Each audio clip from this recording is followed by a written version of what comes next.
लकड़हारे का money seed. एक छोटे से गांव में सावित्री बाई बोलकर एक औरत रहती है। उसको शिवराम नाम का एक लड़का रहता है। शिवराम के जन्म के कुछ साल बाद उसका पति मर गया था। तब से सावित्री बाई घर के आगे डोसा बनाकर उसको बेचकर मिलने वाले पैसों से अपने बच्चे का पालन पोषण कर रही थी। सावित्री बाई को उसका लड़का पढ़ लिख कर अच्छी तरक्की करके उसको अच्छे से देखेगा करके सोचते हुए जी रही थी, पर उसके आशाओं पर पानी फिर गया था, क्योंकि शिवराम कोई भी काम नहीं करते हुए गांव में फालतू ही घूमते रहता था। शिवराम थोड़ा भोला भाला ही था। वो अपने जरूरत के लिए माँ से पैसे भी मांगता था। माँ को बच्चे को देखकर चिढ़ आई तो भी उसको पैसे देती थी। वो पैसे लेकर शिवराम गांव में आकर लोफर के जैसे घूमते रहता था। ऐसे ही एक दिन शिवराम माँ के पास आकर, माँ मुझे थोड़े पैसे चाहिए, ऐसा कहता है। लड़का ऐसे हर बार पैसे मांगते हुए रहने से चिढ़कर सावित्री बाई हमेशा पैसे मांगते रहता है, अपने घर में पैसों का पेड़ है, समझ रहा है क्या? माँ के ऐसे कहने से शिवराम को एक आइडिया आता है। पैसों का पेड़ अगर मैंने लगाया तो कितना अच्छा रहेगा। पैसों के लिए हमेशा माँ की खरी खोटी सुनना पड़ता है, वो मैं नहीं सुन पा रहा हूँ। अगर पैसे बो दूंगा तो मुझे जब लगेगा तब तोड़कर खर्चा कर सकता हूँ, करके बोलता है। वो बातें सुनकर माँ, पैसे बोने से पैसे नहीं उगते रहे, पैसे के बीज कहाँ मिलते हैं वो पहले पता कर ले, ऐसा कहती है माँ। वो बातें सुनकर भोला भाला शिवराम घर छोड़कर पैसे के पेड़ के लिए ढूंढने निकलता है। ऐसे शिवराम उसके पहचान के गांव का धनवान चमनलाल के पास जाकर, चमनलाल जी, आप इस गांव में सबसे धनवान हो ना?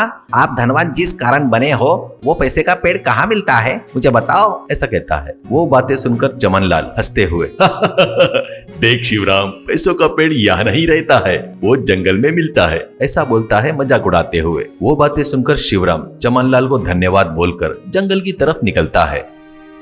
ऐसे चलते चलते नजदीक के जंगल में पहुंचता है। ऐसे जंगल में घूमते वक्त वहां पर एक बुढ़िया लकड़ी चुनते हुए दिखाई देती है। शिवराम उसके पास जाकर, दादी माँ, इस जंगल में पैसे का बीज कहाँ पर मिलता है, करके पूछता है। लकड़ी चुन रही बुढ़िया सिर उठाकर शिवराम को देखकर भोला भाला करके समझ जाती है। बुढ़िया, शाम हो रही है, थोड़े से लकड़ियाँ चुन कर दे, बाद में बताऊंगी, ऐसा बोलती है। वो बातें सुनकर शिवराम खुशी से फटाफट लकड़ियां चुनने लगता है।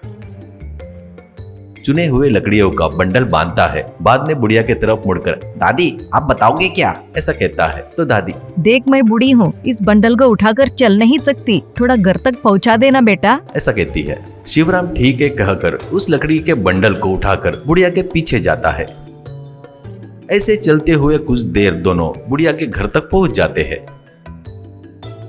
तब बुढ़िया, बेटा इस लकड़ी के बंडल को गांव में ले जाकर भेजकर पैसे लेकर आ, तब बताऊंगी, ऐसा कहती है। बाद में शिवराम उस बंडल को लेकर गांव में जाकर बेचकर पैसे लाकर बुढ़िया को देता है। बुढ़िया बहुत खुश होती है। अब शिवराम, अब तो बता दो दादी, पैसों के पेड़ का बीज कहाँ मिलता है, ऐसा कहता है। तो बुढ़िया, समय आने पर बताऊंगी, तब तक धीरज रखो बेटा, ऐसा कहती है। वो शुरुआत शिवराम बुढ़िया के घर में रहते हुए बताए वैसे जंगल में जाकर लकड़ियां तोड़कर उनको गांव में लाकर बेचकर वो पैसे लाकर बुढ़िया को दे रहा था। ऐसे हफ्ते महीने बीत रहे थे, पर शिवराम हर दिन जंगल में जाकर लकड़ियां तोड़कर वो लाकर गांव में बेचकर पैसे लाकर बुढ़िया को दे रहा था।